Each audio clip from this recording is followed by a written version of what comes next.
Vertraut der Präsident dem Maduro-Regime? Weißes Haus antwortet. To talk about. Sure. Isn't there always a lot to talk about? What can you share about the president's meeting with Maria Correa Machado? Is it underway? What can you share about that? And then also the president said yesterday that Delsa Rodriguez was, quote, a terrific person.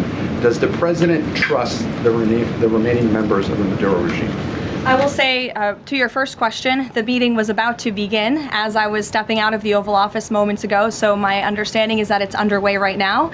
I know the president was looking forward to this meeting, and he's was expecting it to be a good and positive discussion with Ms. Machado, who is really a remarkable and brave voice for many of the people of Venezuela. So the president looks forward to obviously talking to her about the realities on the ground in the country and what is taking place. As for Ms. Rodriguez, the president did speak with her directly this week. As you know, he revealed that to all of you yesterday.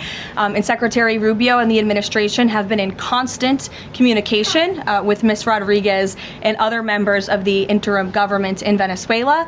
Caroline, is it still the president's assessment that it would be very hard for Ms. Machado to leave Venezuela because he says she lacks the respect and support in that country? And will he raise that with her today? I think the president's assessment that you just pointed out was based on realities on the ground. It was a realistic assessment based on what the president was reading and hearing from his advisors and national security team.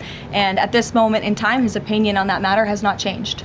He has also said that he would like there to be elections in Venezuela when the time is right. That's right. Do you have any update on when that might be? And is he committed to a transition to democracy for Venezuela? Yes, and he is.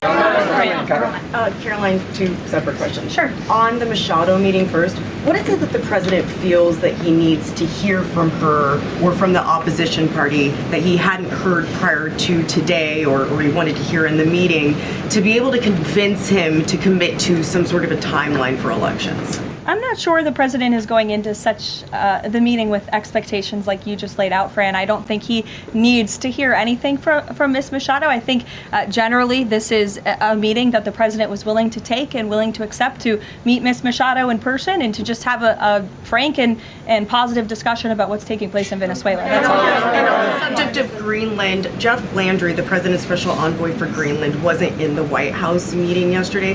Can you say why that was and what exactly the role he is playing in these conversations about acquiring Greenland? Well, the Vice President and the Secretary of State were present for that meeting, and the meeting, it was a productive meeting. It was a good meeting, and in that meeting, the two sides agreed to really establish a working group of individuals who will continue to have technical talks on the acquisition of Greenland. Those talks will take place, I'm told, every 2 to 3 weeks, so this is a conversation the administration intends to keep having with the Danes and with the respected delegation from Greenland, but the president has made his priority quite clear. He wants the United States to acquire Greenland. He thinks it's in our best national security to do that.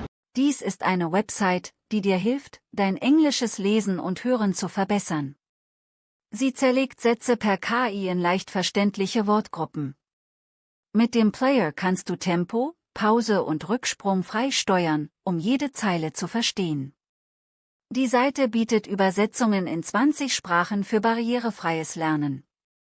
Gib einfach englist.com in deinen Browser ein und probiere es aus.